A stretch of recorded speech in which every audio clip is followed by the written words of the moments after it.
TJ? Good afternoon. I'd like to thank the National Academies and SAMHSA for inviting me here to speak. I'm excited about this and I'm honored.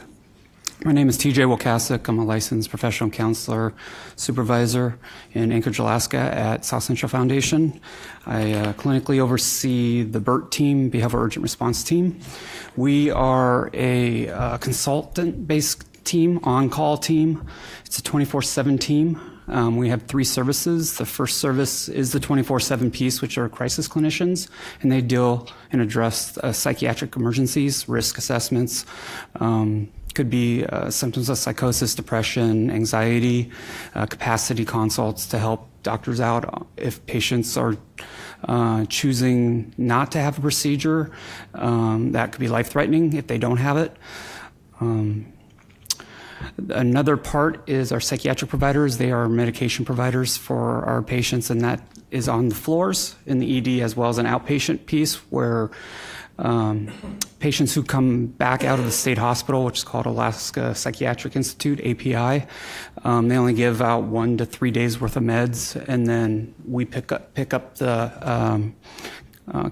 continuity care of the case of the patient there until they get into longer-term treatment. And then our third piece of our service line is our behavioral health consultants.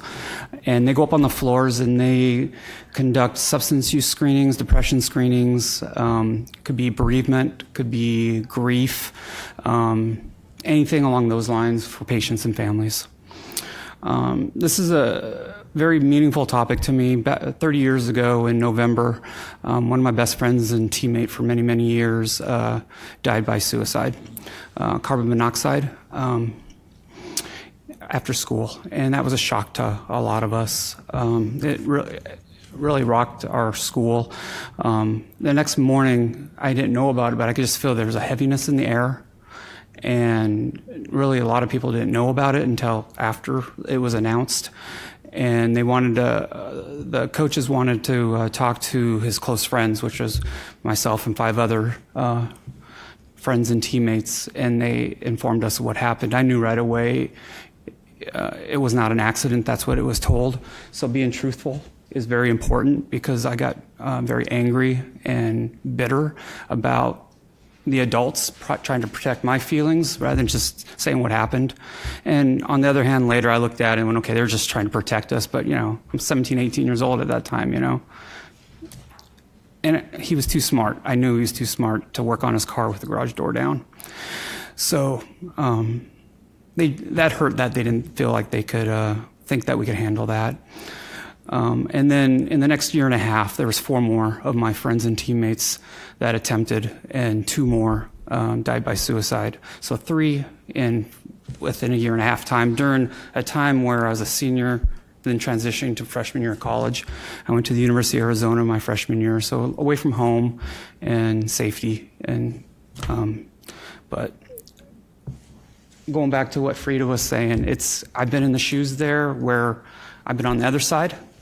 And what Keith has said, I think about suicide every day, just not my job. Well, it is my job now, but prior to that, I was thinking, what if? But if I'm dead, I can't address any of the issues that are happening out there. What good am I if I'm dead? So I'm still here because of that.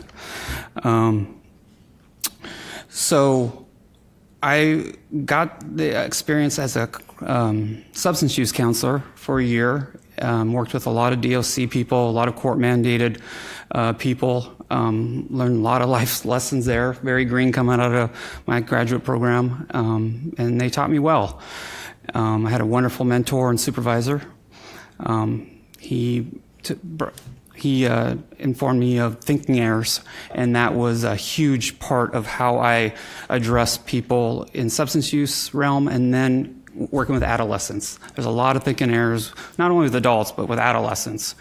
And when I was a clinician and a clinical supervisor in an adolescent program over at the Pathway Home at South Central Foundation, I can see that the kids were very depressed, PTSD, ADHD, impulsive, and then suicidal as well. And one thing I learned very quickly is I just told them how it was. You can fool me. If you want to fool me, you can fool me. Because there was a game to this whole thing that I noticed right away when I was meeting with them. And they were trying not to do treatment by trying to play pranks or not getting involved with their treatment. So I just took that away right away, my first introductions to getting to know each other. And the other thing I would say is you have two choices. You can either make decisions for your life, or you can have other people make decisions. Other people are judges, police officers, correctional officers, probation officers, doctors, counselors, or you can make decisions for yourself. Which one do you want? I think 100% everyone said they want to make their own decisions. I said, that's where the treatment starts. So if you want to mess around, that's your choice. But if you really want to get down to the nitty gritty, let's get to it. And then we can move on and we can help you out while you're here. And the other barrier was the family values. Even though they were unhealthy family values, and we had kids from all over the state come in. So rural villages had to acclimate and assimilate into Western society and schedule and time of day, that nights aren't for staying awake and days weren't for sleeping. And they had to have a diet where they actually had salads and milk and not alcohol and Cheetos and that kind of stuff. So there was a lot of that going on, trying to not fight, but just conflict, because they were still so loyal to their parents, which is great. I never judged them on that. It was just, here's another way to live your life and live longer. And what really helped out was the dancing and drumming. The native dancing and drumming, it was very cultural and it spoke to them. I had one youth who, when he first walked in, first day, and he saw students talking up at the microphones, like, you'll never get me up there. I went, okay, it's not my business. That's up to you if you choose or not, because I'm trying to start that empowerment right away. Next day, he was up there talking away, which I figured it would be. Another piece is challenges so we have a medical outpatient clinic right across the street from us, and they have behavioral health consultants, and they would see patients or customer owners. Once across the streets, they're patients in the ED and the hospital, so I'm just thinking that way, because that's our reference as doctors and nurses. That's who they know them by. And they refer them for, this person is suicidal. Okay, so we go see them, and we start talking to them, and all it was that they were venting, or that they had another agenda that they were trying to make a partner or a family member give them what they wanted. So they use it as a way to be heard, and that's a big thing. And that's one thing I really did, was listen to the kids. And I heard a lot about safety planning around here, but no one really got into the details of the safety planning. And so back in 2008, myself and the clinical director, actually I wrote it and she approved it, but that's all another story, that I really wanted the person to be empowered to develop their own safety plan. But I gave them the template of, how do I know when you're in a crisis? How does anyone know that you're in a crisis? Describe that to me, and I'd write it out for them. And then, how do I know when the crisis is over? What does that look like? So then your support people will know when the crisis is over. Because one thing that ticks off, especially teens, are you okay? Just keep coming back, keep asking questions. It just frustrates them. I just need time away. Give me, how much time do you need? 10 minutes? Is it all right if mom or dad checks in 10 minutes? Yeah, that's good. Are you good with that, mom and dad? So get them on the same page. Knowing the rules to work with the person that's in crisis. And you do this when everybody's settled down. You don't do it in a crisis. And then what are 6 healthy activities you can do when you're in a crisis? And that's one of the feedback I got from people, that they really like that part of it, because then it gave them something to do while they weren't perseverating on the same thing over and over. They go for a walk, they can draw, they can color, they can listen to music, something that was healthy for them. So the other intervention that was very helpful, especially with people who have been diagnosed with borderline personality, or histrionic personality disorders, is index cards. And I always have these around me, and it's something so simple. One thing with borderline people and histrionic people that I've learned is that they feel out of control, and this helps them stay in control, because What I ask them to do is write down your one problem, one issue that you want to address.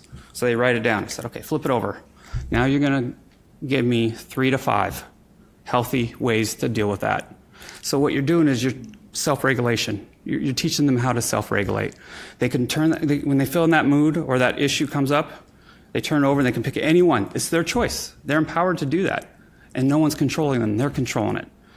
Everything's their control. So I have had people walk around with 10, 15, 20 index cards with 3 to 5 solutions on the back for each one of those things.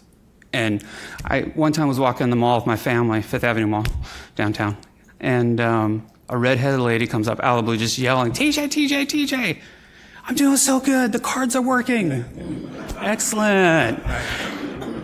So that's an intervention that has been helpful and worked. The roadblock that is having, and going back to that other one, is the providers realizing when people are venting, or you have to ask that question, because right away they hear suicide, boom, get into the emergency room. And that's a whole ordeal.